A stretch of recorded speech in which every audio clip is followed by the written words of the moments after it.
Crusader Kings 3 Serving on Her Majesty's Court is about the new people that you will be able to employ.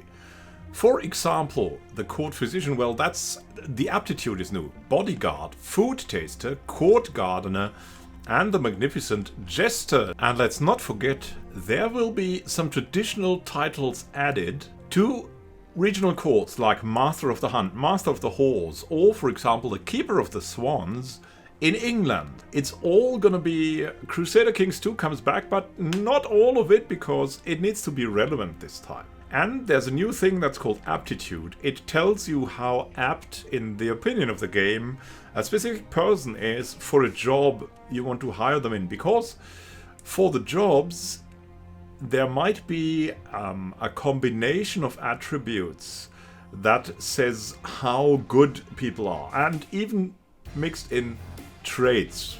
It's easy with court physician, then of course we will have learning, but other positions like a seneschal will maybe be a little bit more difficult.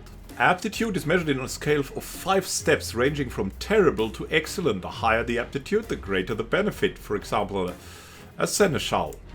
We have 2 seneschals here. The character with the lowest aptitude will only grant you a control bonus of 0.1, while a character with the highest possible aptitude will give you 0.5. You can see here how that comes together. It comes from stewardship skill in that case, and from overseer.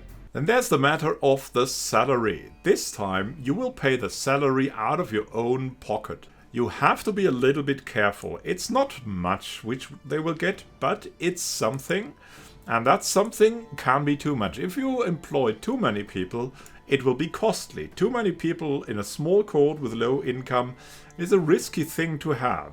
Speaking about risk, yeah, you need to have a good court physician. It's now a fully fledged court position and makes use of the new system. So the character will take care of the sick people in the court and has a lower salary than most. You should always be able to afford one for that. But I think that the better the court physician is, the higher the cost will be.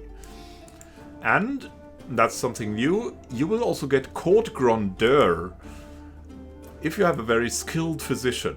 And that one is of average aptitude and gives you a court grandeur base of +1 and a monthly court grandeur change of +15%. So if you have a very good court physician, that will do wonders for your grandeur. It's a very important and essential position, and if that is good, it will benefit you a lot.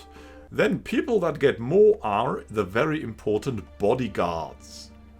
You can hire up to 2 bodyguards at a time. They don't provide passive modifiers, but they have 2 powerful bonuses.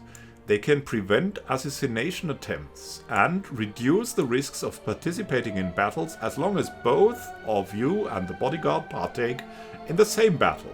Make sure that your bodyguards have been appointed as your knights to make the most use of them. But of course beware, bodyguards, just as court physicians and later the food taster, are very, very powerful agents if they join a scheme against you. So you should try to get bodyguards that love you above nothing else. Then you have the food taster. Any self-respecting and perhaps paranoid ruler should have one. And that food taster gives some protection against hostile schemes. They may even prevent a poison-related murder attempt against you. And they might die in your place. So, a food taster is also a powerful agent should they join the opposition. Enemy hostile scheme success chance -4% if you have a food taster. For an average aptitude food taster, that costs you 0.31. And court grandeur base +2. That's also pretty good. Then you have a court garden. A court position is unlocked by a cultural tradition, the cultural tradition of garden architects. So there are positions that get unlocked by going for traditions. And that's something very cool.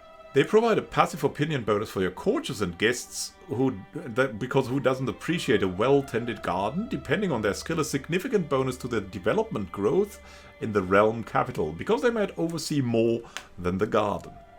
You can see here, courtier and guest opinion +10 for average aptitude, and development growth in realm capital +0.4 per month.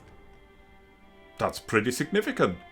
And that's the tradition garden architects. Rulers can construct the royal garden's duchy building, can appoint a court gardener court position, gain a decision to recruit characters with a gardener trait. Very nice. And, of course, there's the court jester. What does the court jester bring you? Is it a position to annoy your opponents like it was in Crusader Kings 2? It doesn't look like that.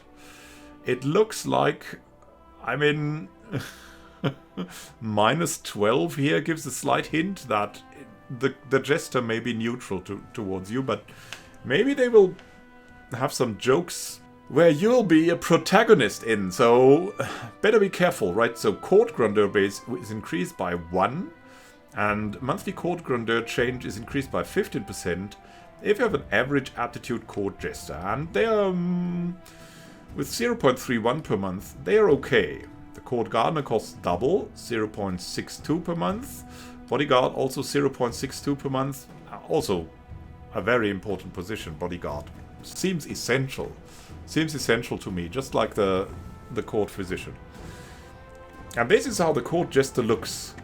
Very, very nice, eh? I'm looking forward to getting more also quirky positions out in the court, and maybe getting my heirs some more positions they can be brilliant in, or at least gain a lot of money in. So have a great time until next time, and happy gaming. This is Immanuel Can signing out. See you soon, and happy gaming.